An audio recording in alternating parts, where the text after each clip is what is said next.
Sir మీరు ఆ committee report మొత్తం చదివింటారు మీరు దాదాపుగా 90% చదివా. 90%. అసలు ఆ రిపోర్ట్లో ఏం పేర్కొన్నారు, బయట ఇంత గందరగోళం ఏమిటి, ఎందుకు ఈ విమర్శలు ప్రతి విమర్శలు? చాలా గొప్ప వ్యక్తి అని భ్రమపడ్డా. పీసీ ఘోష్ అనే వ్యక్తి మొదటి లోక్పాల్ భారతదేశానికి, తర్వాత సుప్రీంకోర్టు జడ్జిగా ఉన్నప్పుడు బాబ్రీ మసీద్ లాంటి, శశికళ జయలలిత బినామీ ఆ కేసులన్నీ పరిష్కరించిన వ్యక్తి. ఒక పెద్ద హెరిటేజ్ ఉంది ఆయనకి. ఎందుకంటే వాళ్ళ 5వ తాత పైకి 5వ ముత్తాత బ్రిటిష్ ఇండియాలో మొట్టమొదటి జడ్జి. సో ఇంత బ్యాక్గ్రౌండ్ ఉన్న వ్యక్తి చిన్న చిన్న విషయాలను, అంటే ఒక మీ నాగర్ కర్నూలు తాలూకాలో ఒక కొత్తగా అపాయింట్ అయిన మున్సిపల్ జడ్జి, ఆయన చేయని తప్పులు కూడా ఈ నివేదికలో కనబడుతూ ఉన్నాయి. అయితే నేను రిజర్వ్ చేసుకునేది ఏంటంటే, వ్యక్తిగతంగా జడ్జి పట్ల గౌరవం ఉంది, కానీ మనసులో ఒకటి పెట్టుకొని వచ్చాడు ఆయన. బెంగాల్ నుంచి మనసులో ఏం పెట్టుకొని వచ్చాడు? ఆయనకిచ్చిన ఆదేశాలు ఏమున్నాయో తెలియదు. నాతో ఆయన చెప్పిన విషయం మళ్ళీ మీకు చెప్తున్నాను నేను మీడియా సాక్షిగా. నన్ను పిలిచి, నేను మా వాళ్ళని అడిగాను, నన్ను పిలిచింది ఆయనే. నన్ను నోటీస్ ఇచ్చి పిలవలే, అవును, నేను ఇచ్చిన అఫిడవిట్ చూసి కూడా పిలవలే. ఆయన వాళ్ళని అడిగింది ఏంటంటే, అడ్వకేట్స్ వాళ్ళు ఎవరైనా కొద్దిగా నీటిపారుదల మీద నాలెడ్జ్ ఉన్న వాళ్ళు ఉన్నారా? వాళ్ళు నా పేరు చెప్పారు. అప్పుడు నేను పార్టీలో లేను కాబట్టి ఆయనకి ఎటువంటి అభ్యంతరం రాలే. సరే పిలిచి అన్నాడు కదా, నాకు నీటిపారుదల గురించి నాకేం తెలియదు, ఇంజనీరింగ్ సబ్జెక్ట్ నేను చదవలేదు, కాబట్టి కొంత అండర్స్టాండ్ చేసుకోవడంలో కొద్దిగా ఇబ్బంది పడుతున్నాము. నేను రానంటే మోడీ గారితో ఫోన్ చేయించారు. నేను రానన్నాను, ఇటువంటి ఈ జటిలమైన సమస్య ఇది, నేను రానన్నా. మోడీ గారితో ఫోన్ చేయించారు. సరే, ఒక జడ్జిగా పనిచేసినప్పుడు ఏ సబ్జెక్ట్ ఇచ్చినా చేయాలి కదా. నేను నమ్మిన. నిజం కూడా అది. నిజమని ఎందుకంటున్నా అంటే, ఆఫ్ ది రికార్డు 2 hours నేను చిట్ చాట్ చేసిన, 2 గంటలు. ఆయనకు సబ్జెక్ట్ మీద 0 నాలెడ్జ్. ప్రాజెక్టులు తెలియదు, బ్యారేజ్ అంటే ఏందో తెలియదు, డ్యామ్ అంటే ఏందో తెలియదు, గోదావరి నది గురించి తెలియదు. ఇంత జటిలమైన సమస్య మీద ఈయన ఎట్లా విచారణ చేస్తాడని చెప్పి నేను అమాయకునిలాగా ఒక 60-70 రిపోర్ట్లు, బుక్స్ నా లైబ్రరీలో కూడా నాకు లేకున్నా ఆయనకి ఇచ్చిన. ఎందుకంటే ఆయన అర్థం చేసుకుంటాడు. చాలా అడిగితే కూడా నేను చెప్పినాక రెండోసారి కూడా మళ్ళీ రిపోర్ట్ తీసుకొని పోయినా. అదేదో ఒక చిన్నగా ఉంది, ఇది నాకు వద్దు, పెద్దది తీసుకురా అన్నాడు. అంటే మొత్తం నీకు ఎన్నైతే వీటి మీద చెప్పాల్సిన అవసరాలు ఉంటాయో అన్నీ తీసుకొని రమ్మన్నాడు. మళ్ళీ 20 పేజీలు ఎంతో మళ్ళీ రిపోర్ట్ తీసుకొని పోయినా. చాలా ఎలాబొరేటెడ్గా రాశాను నేను. ప్రతి కాన్ఫ్లిక్ట్ ఏదైతే కాంగ్రెస్ ప్రభుత్వం లేవనెత్తుతున్న విమర్శలు ఉన్నాయో, బీజేపీ లేవనెత్తుతున్న విమర్శలు ఉన్నాయో, ప్రజల్లో ఏవైతే అనుమానాలు ఉన్నాయో, ప్రతి అంశం మీద చాలా డీటెయిల్గా తీసుకొని పోయినా. ఆయన ఎంత ఇన్హ్యూమన్గా, ఈ రిపోర్ట్ చూస్తే నా పేరు లేదు, నేను రాసిన రిపోర్టు లేదు. నాదే కాదు, నేను చాలామంది ఇంజనీర్లతో మాట్లాడినాను రిపోర్ట్ వచ్చినాక. ఎవరెవరి పేర్లు అవుతున్నాయో అందరితో మాట్లాడినా. వాళ్ళు చెప్పిన విషయాలు ఏంటంటే నేను ఆశ్చర్యపోయాను. వాళ్ళు ఏం చెప్పినలో అవి లేవల్లా, ఆయనకి ఏం కావాలన్నా అవి ఉన్నాయి. అంటే ఒక జడ్జి ఎప్పుడు కూడా సాక్ష్యం చెప్పిందంతా పరిగణలోకి తీసుకొని అందులో ఉన్న పాజిటివ్ ఆస్పెక్ట్స్ కూడా చెప్తాడు, నెగిటివ్ ఆస్పెక్ట్స్ కూడా చెప్తాడు. ఆ గోస్ట్ రిపోర్ట్లో ఎక్కడ ఒక పాజిటివ్ అంశం లేదు.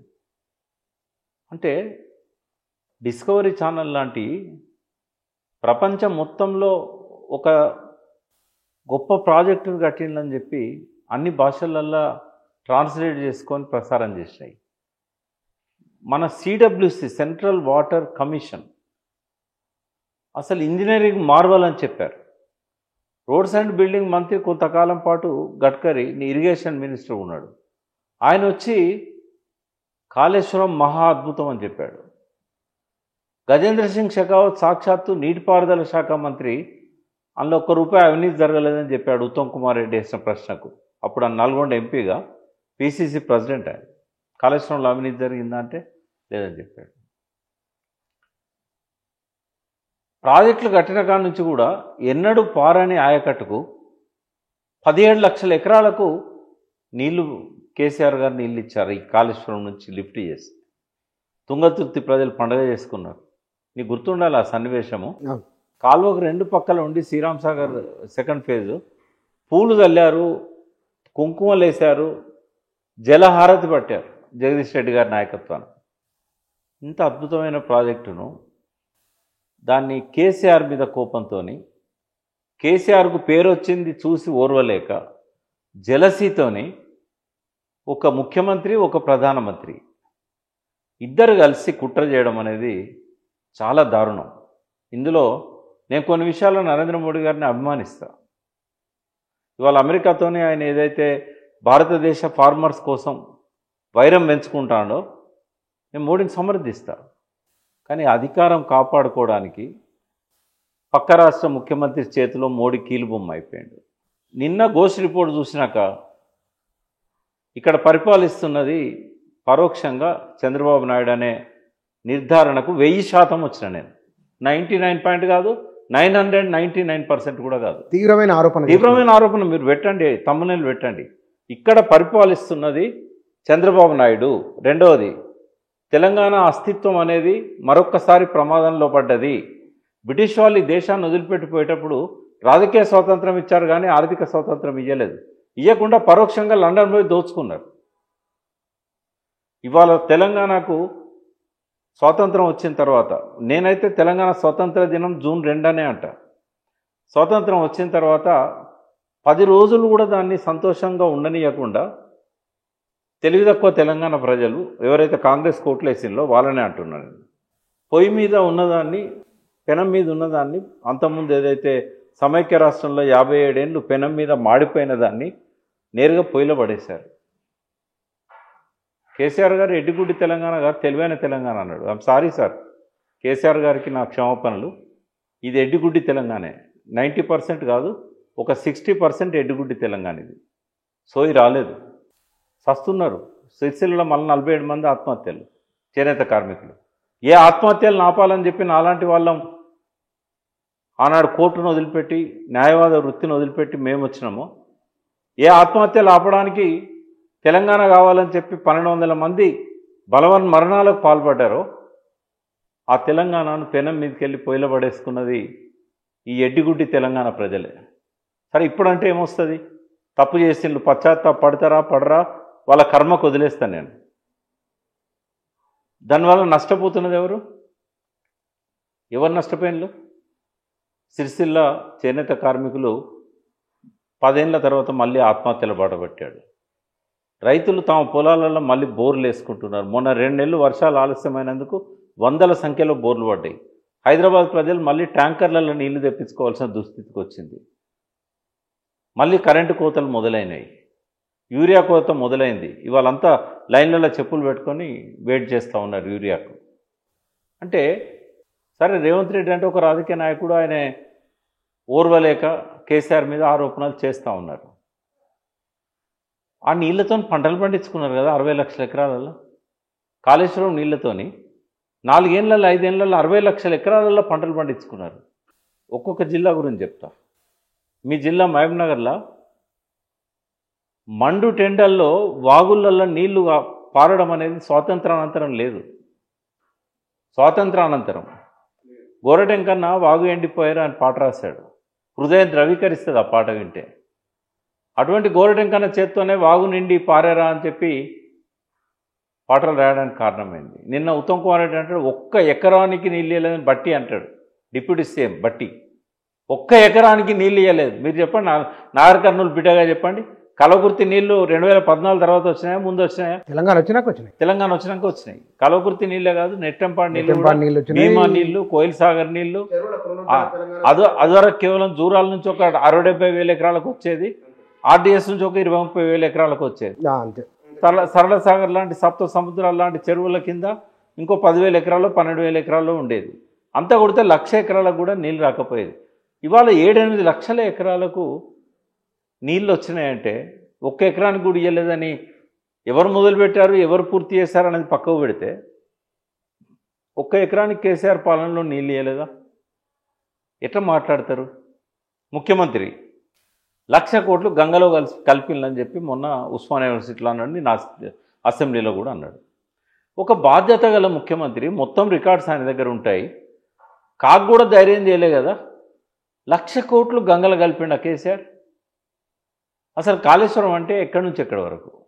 నేను మీకు కూడా తెలియదు ఒక విషయం చెప్తాను. నేను ఇప్పుడు మీరు కూడా కూర్చున్న, మీరు జనానికి ఒక 10 ఏళ్ళ నుంచి కాళేశ్వరం గురించి చెప్తున్నారు. మీకు కూడా తెలియని ఒక విషయం చెప్తాను, నేను జనానికి కూడా తెలియని విషయం చెప్తా.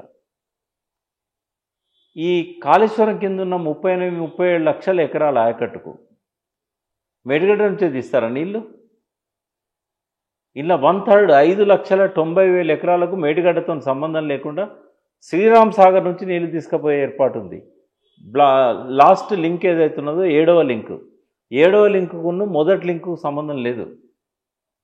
7వ లింక్ అనేది కంప్లీట్గా మేడిగడ్డతో సంబంధం లేనిది. అది శ్రీరామ్ సాగర్ నుంచి లిఫ్ట్ చేసి ఫోర్షోర్ శ్రీరామ్ సాగర్ జలాశయం నుంచి లిఫ్ట్ చేసి కామారెడ్డికి, నిర్మల్కు, నిజామాబాద్కు, ఆదిలాబాద్కు, ఈ 4 జిల్లాలకు 5,90,000 ఎకరాలకు నీళ్ళు ఇచ్చేది. మరి పనులన్నీ అవుతున్నాయి. ఇప్పుడు ఈ 1,00,000 కోట్లలో ఇక్కడ కూడా ఒక 10,000 కోట్లు 15,000 కోట్లు ఉంటుంది కదా. ఇది గంగలా కలిసిందా? నంబర్ 1. నంబర్ 2, ఇప్పుడు నేను చెప్తున్నా అంటే ఘోష్ కమిషన్ రిపోర్ట్లో కూడా ఈ విషయాలు ఉన్నాయి చాలా వరకు. అంటే ఒక నిర్దిష్టమైన ఉద్దేశంతో వచ్చాడు ఆయన ఇక్కడ కలకత్తా నుంచి. ఆయనకు పరోక్షంగా ఆయనకు చెప్పింది ఏంటంటే జీవోలనేమో ఇర్రెగ్యులారిటీసు, తర్వాత లాక్యునాసు, ఇట్లాంటివన్నీ కన్స్ట్రక్షన్ డిఫెక్ట్స్, ఇట్లాంటివన్నీ చెప్పారు. ఆయన అర్థం చేసుకున్నది ఏంటంటే కేసీఆర్ గారు చేసిన ఇర్రెగ్యులారిటీసు అంటే ముందు డిసైడ్ అయ్యి వచ్చిండు ఇక్కడికి. ముందు ఆయన డిసైడ్ అయ్యి వచ్చిండు. ఏమని డిసైడ్ అయ్యిండు? ఆయనకు తెలియదు కదా పాపం. ఆయన తెలంగాణలో పుట్టలేదు, సౌత్ ఇండియా కూడా కాదు, ఈయన నీళ్ళ కోసం తెలియదు, ఆత్మహత్యల సంగతి తెలియదు, ఇక్కడ జరిగిన బూడక ఎన్కౌంటర్లలో 20,000 మంది చచ్చిపోయింది తెలియదు, ఇక్కడ ఉపాధి లేక బొంబాయికి బొగ్గుబాయికి వలసపోయింది తెలియదు. వచ్చిండు. ఏమని వచ్చిండు? ఇర్రెగ్యులారిటీస్ జరిగినాయట కేసీఆర్ పాలనలో. ఆయన మైండ్ ఒకటే పెట్టుకున్నాడు, ఎక్కడ ఏ ఇర్రెగ్యులారిటీ జరిగినా కూడా కేసీఆర్కి ఆపాదించే విధంగా రిపోర్ట్ రాశాడు. అంటే డైరెక్ట్గా కేసీఆర్కి ఆపాదించే విధంగా రాశాడు. ఆయన కూడా కాళేశ్వరం అంటే ఏందో అర్థం చేసుకోవాలి. నేను ఎప్పుడు చెప్తా కదా, ఒక ఏను 4 గుడ్డి వాళ్ళని. ఘోష్ కమిటీ రిపోర్ట్ చదివినాక కూడా అట్లే అనిపించింది నాకు. ఇంకా చాలా ఉన్నాయి నేను చెప్పాల్సిన అంశాలు. ముందుగా శ్రీరామ్ సాగర్ నుంచి 5,90,000 ఎకరాలకు మేడిగడ్డతో సంబంధం లేదు. నిన్న మొన్న ఎల్లంపల్లి నుంచి Gayatri pump house, Nandimedaram pump హౌజ్ల ద్వారా మిడ్మా నేరుకు, తర్వాత రంగనాయక సాగర్కు అనంత నీళ్లు పంపిల్లు ఇప్పుడు కూడా పంపుతున్నారు. మేడిగడ్డతో సంబంధం లేదు. మేడిగడ్డ దగ్గర 1,00,000 కోట్లు నాశనమైనాయి అన్నాడు కదా, లిఫ్ట్ చేస్తాను కదా, బాహుబలి పంపులు పనిచేస్తున్నాయి కదా, 139 మెగావాట్ల పంపులు పనిచేస్తున్నాయి కదా. నీళ్ళు నింపుతున్నది అబద్ధమా? ఎల్లంపల్లి నుంచి పంపులు తిప్పడం అబద్ధమా? గాయత్రి నందిమేడారం పంప్ హౌజ్లలో ఇప్పుడు వరద వస్తుంది. ఇప్పుడు ఏ పంపులు ఆన్ చేయాల్సిన అవసరం లేకుండా నేరుగా మిడ్మానేర్లో పడుతున్నాయి. మిడ్మానేర్ నుంచి పంపులు తిప్పుతున్నారు. అవి కాళేశ్వరం కాదా? నిన్న మొన్న మూసీకి ఈ 2 హిమాయత్ సాగర్, గండిపేట రిజర్వాయర్లకు నీళ్ళు నింపుతా అన్నాడు. దేని ద్వారా? కొండపోచమ్మ సాగరు, మల్లన్న సాగర్ ద్వారా. కాళేశ్వరం నీళ్ళు అవి కాళేశ్వరం కదా? దానికి ఏమన్నా మేడిగడ్డతో సంబంధం ఉందా? 1,00,000 కోట్లు ఎట్లా గంగలు కలిసినవి చెప్పాలి రేవంత్ రెడ్డి. ఒకవేళ ఆయన ముఖ్యమంత్రి అయితే, ఆయన హుందాతనం ఉన్నది అని అనుకుంటే, ఆయన ఖచ్చితంగా 1,00,000 కోట్లు ఎట్లా నష్టపోయినావో. నేను హరీష్ రావు గారికి కేటీఆర్ గారికి కూడా మీ ద్వారా చెప్తున్నా, అబద్ధాలు చెప్తున్నందుకు అసెంబ్లీలో ఆ కౌల్ అండ్ షెక్దర్ రాసిన అసెంబ్లీ ప్రొసీడింగ్స్ సంబంధించినవి దేశమంతా ఇవాళ వాడతారు, దాన్ని ఉపయోగించుకుంటారు. నేను ఎప్పుడు ఎమ్మెల్యే కాలే, ఎమ్మెల్సీ కాలే, ఆ దరిద్రపు హౌజ్లో నేను అడుగు కూడా పెట్టా. మీ ముందు చెప్తున్నా, నేను అంత మాట నేను మీ ముందు చెప్తున్నా, ఆ దరిద్రపు హౌజ్లో నేను అడుగు కూడా పెట్టా. ఎందుకంటే దాని పవిత్రత పోయింది. దాని పవిత్రత ఎప్పుడో గంగలో కలిసింది. అసెంబ్లీలాగా లేదు, ఉందాతనం లేదు. కౌల్ అండ్ షెక్దర్ రాసినట్టుగా నడతలేదు ఆడ మంచి వాళ్ళు ఉండే పరిస్థితి లేదు. ఉన్నా కూడా తలలు వంచుకొని వాకౌట్ చేసి బయటకు వచ్చిన పరిస్థితి నిన్న. ఎన్నోసార్లు గౌరవప్రదమైన వ్యక్తులు అక్కడ ఉండే పరిస్థితి లేకనే ఎన్నోసార్లు మార్షల్స్తో బయట ఎంచుకున్న పరిస్థితి వస్తున్నది. ఎన్నోసార్లు ఆడ మాట్లాడడానికి మైక్ ఇవ్వని పరిస్థితి వస్తున్నది. బుచ్చన్న ఒక్క మనిషి మాట్లాడుతూ ఉంటే 33 సార్లు అడ్డం తగులుతారా? అది కూడా మంత్రులు. ఒక్కడు కాగజ్నగర్ ఎమ్మెల్యే 32 సార్లు అడ్డం తగిలింది. సాక్షాత్తు ముఖ్యమంత్రి, సభా వ్యవహారాలు నడపాల్సిన మంత్రి, ఘనత వహించిన సీనియర్ మంత్రులు. నిన్న ఏమర్థమైంది తెలంగాణ ప్రజలకి? సరే, ఇదంతా ఒక ఎత్తు. 1,00,000 కోట్లు రుజువు చేసేదాకా అసెంబ్లీలో రేవంత్ రెడ్డిని మాట్లాడనియద్దు. అది అక్బరుద్దీన్ కావచ్చు, బీజేపీ ఎమ్మెల్యేలు కావచ్చు, బీఆర్ఎస్ ఎమ్మెల్యేలు కావచ్చు. నువ్వు నిరూపించు హౌజ్లో 1,00,000 కోట్లు ఎట్లా దుర్వినియోగం అయినాయి. గంధమల్ల రిజర్వాయర్కు నువ్వు ఎందుకు శంకుస్థాపన చేసినావు? 1,00,000 కోట్లు పోతే నేను అడుగుతున్నా, ఈ రోజు వరకు 1,00,000 కోట్లు అయినాయి కాళేశ్వరం మీద? ఇంకోటి, కాగు నివేదిక కొన్ని ఆరోపణలు చేసింది. వాళ్ళంతా చేస్తే ఏంటంటే మేడిగడ్డ మీద కొద్ది ఎక్సెస్ ఖర్చు పెట్టిండ్లు. ఇవన్నీ వాళ్ళు చెప్పిన అన్ని కలిపితే 1,700-1,800 కోట్లు కూడా లేదు. 100 కోట్లు 1,700 కోట్లు కూడా లేదు పేమెంట్, ఎక్సెస్ పేమెంట్. అది దాని వాళ్ళు ఏవైతే అది అభ్యంతరాలు. దానికి ఇక రాష్ట్ర ప్రభుత్వం సమాధానం ఇచ్చింది. ఈ సమాధానం ఇచ్చింది ఫిబ్రవరి 2024. ఆ సమాధానం మీద తాటికాయంత అక్షరాలతోని పేరు, ఆ బొమ్మ రేవంత్ రెడ్డిది ఉన్నది. అప్పుడు ముఖ్యమంత్రి రేవంత్ రెడ్డి. అందులోనే సమాధానం ఉన్నది, దుర్వినియోగమైనది కాదు ఇది, ఈ పరిస్థితుల వల్ల పెంచాల్సి వచ్చింది ఎస్టిమేట్స్ అని. అంటే తన ముఖంతో ఉన్న కాగు నివేదికకు సమాధానం. నేను ఈ 2 వాల్యూమ్స్ తీసుకుపోయి, ప్రింటెడ్ వాల్యూమ్స్ నా దగ్గర ఒకే ఒక్క సెట్ ఉంటే, ఈ ఘోష్ గారు ఏమైనా ఉద్ధరిస్తారేమో అని ఆయనకి ఇచ్చి వచ్చిన. నేను అలా స్పష్టంగా చెప్పినా. నేను ఏమని చెప్పినా అంటే, మేమేం చెప్పాల్సిన అవసరం లేదండి కాళేశ్వరం గురించి. ఇప్పుడు మీరు ఎన్నైతే విమర్శలు ఉన్నాయో, మీ దగ్గరకు వచ్చి ఎంతమంది అయితే ఆరోపణలు చేస్తారో, వీటన్నిటికీ సమాధానం రేవంత్ రెడ్డి ప్రభుత్వమే ఇచ్చింది. ఇందులో ఉన్నాయి, మీరు చదువుకోండి అని చెప్పాను.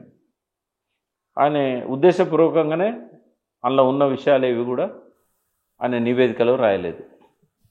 బాధ అనిపిస్తుంది ఒక రిటైర్డ్ జడ్జికి ఉద్దేశాలు ఆపాదించాలంటే. ఎందుకు అట్లా చేసిండంటే, ఇంగ్లీష్ రాదా? రేవంత్ రెడ్డికి రాదంటే నేను ఒప్పుకుంటా. రేవంత్ రెడ్డికి ఇంగ్లీష్ రాదు. రేవంత్ రెడ్డి చెప్పాడు నాకు ఇంగ్లీష్ రాదు అని. ఇంగ్లీష్ రాని రేవంత్ రెడ్డి మేడిగడ్డ రిపోర్ట్ మీద నేను మాట్లాడతాడు అసెంబ్లీలో. తప్పేముంది, తెలుగులో ట్రాన్స్లేట్ చేయించుకోవచ్చు. ఎక్కడన్నది? ఎక్కడున్నా తెలుగులో ఎక్కడన్నది ఉంటే మన ఎమ్మెల్యేలకు ఎందుకు ఇస్తలేరు? ఇప్పుడు మా మారుమూల తెలంగాణ ప్రాంతాలకు వెళ్ళి చాలామంది ఎమ్మెల్యేలు ఇవాళ మంత్రులు కూడా వెళ్ళు, చాలామంది మంత్రులు కూడా వెళ్ళు. మరి వీళ్ళందరికీ ఎవరికి ఇంగ్లీష్ రాదు. తప్పు పడతలేను నేను, ఎందుకంటే వాళ్ళు చదువుకోలేదు. కొంతమంది మంత్రులకు కూడా ఇంగ్లీష్ రాదు, కొంతమంది మంత్రులకు కూడా ఇంగ్లీష్ రాకపోవడం తప్పు కూడా కాదు కదా. తప్పు కాదు, కానీ నువ్వు ఇప్పుడు 1 మంత్, ఇప్పుడు జూలై 31 కదా బుచ్చన్న, ఏది పీసీ ఘోష్ గారు రిపోర్ట్ ఇచ్చింది జూలై 31. జూలై 31 నుంచి ఆగస్ట్ 31 దాకా దాన్ని తెలుగులో ట్రాన్స్లేట్ చేద్దామంటే ట్రాన్స్లేటర్లు దొరకలేదా? ఇంగ్లీష్ నుంచి తెలుగులో ట్రాన్స్లేట్ చేసేవాళ్ళు అసెంబ్లీలో లేరా? అసెంబ్లీలో ఒక ట్రాన్స్లేషన్ డివిజన్ ఉంటుంది తెలుసా మీకు? మరి వాళ్ళు నిద్రపోయినా వాళ్ళ దగ్గర ట్రాన్స్లేట్ చేయడానికి వాళ్ళ దగ్గర మనుషులు లేరా? వాళ్ళ దగ్గర బుచ్చన్న ఇప్పుడు నెల రోజులల్లా చెంచల్గూడ ప్రెస్లో మిషన్లు ఖరాబ్ అయినాయా? అది ప్రింట్ చేసి ఒక 119 కాపీలు 119 మంది ఎమ్మెల్యేలకు ఇవ్వడానికి చేత కాలేదా? ఇప్పుడు నేను నిన్న మధ్యాహ్నం మొదలు పెడితే తెల్లారంగా 4 వరకు నేను చదివింది ఎంత అంటే ఒక 300 పేజీలు. 4 గంటలల్లో పెన్ డ్రైవ్లో ఉన్న చదువుకొని ఇంగ్లీష్లో ఉన్నదాన్ని తెలుగులో అర్థం చేసుకొని వీళ్ళు అసెంబ్లీలో మాట్లాడగలుగుతారా? ఒకవేళ మాట్లాడడానికి ఒకే ఒక్క వ్యక్తి ప్రయత్నం చేస్తే 33 సార్లు, నేను అనేది 33 జనరల్గా మాట్లాడతలేను, అంటే పదే పదే అడ్డం తగిలింది కాదు, నంబర్ కూడా ఉంది. నంబర్ 33 సార్లు. ఒక్కొక్కరు ఎన్నిసార్లు అడ్డం తగిలింది? కనీసం ఒక 3 నిమిషాలు ఆయనను కంటిన్యూగా మాట్లాడినిచ్చారా? అంటే ఇన్ని కుట్రలు, ఈ కుట్రల తతంగం, కుట్రల పరంపర ఇంకా 3 ఏళ్ళు నడుస్తుంది. ఎవరో అంటే కూడా నేను అన్న ఒక ఛానల్లో, ఇది ఆఖరి అస్త్రం అంటే ఆఖరి అస్త్రం కాదు, ఇంకా రావాల్సిన అస్త్రాలు చాలా ఉన్నాయి. ఎందుకంటే ఈ రేవంత్ రెడ్డి ప్రభుత్వం మనుగడే కేసీఆర్ని తిట్టడం మీద, కాళేశ్వరం పేరుతోని అన్నిటిని డైవర్ట్ చేయడం, ఆయన ఇచ్చిన హామీలు, ఆయన చేస్తున్న ఉల్లంఘనలు, ప్రజల బాధలు, వరదలలో నష్టపోయిన ప్రజల గురించి ఏ అంశం మీద దృష్టి పోనీయకుండా ప్రతిపక్షాలది, ఇతర అనుకూల పక్షాలది చాలా సక్సెస్ఫుల్గా కామారెడ్డి నిన్న మొన్న తెలంగాణలో వచ్చిన వరదల నుంచి మొత్తం మీడియా అటెన్షన్ని, రాజకీయ దృష్టిని అంతా ఘోష్ కమిషన్ మీద మళ్లించాడు. మిస్టర్ డైవర్షన్ అని పెట్టిన ఆయన పేరు నేను, మిస్టర్ డైవర్షన్. ఇప్పటి నుంచి నా నోట్లోకి వెళ్ళి ఆయన పేరు రాదు. ఇక మిస్టర్ డైవర్షన్ నేను అన్నాను అంటే ఆయన పేరు అర్థం చేసుకోండి. కేసీఆర్ గారేమో ఆయన పేరు తీయడానికే అసహ్యంగా ఫీల్ అవుతున్నాడు, నేను ఆయన ముఖం టీవీలో చూడడానికే నేను అసహ్యంగా ఫీల్ అవుతున్నా. కనీసం ఆ పేరు నా నోట్లోంచి రానియకుండా చేయడానికి మిస్టర్ డైవర్షన్ అని పెట్టుకుందాం.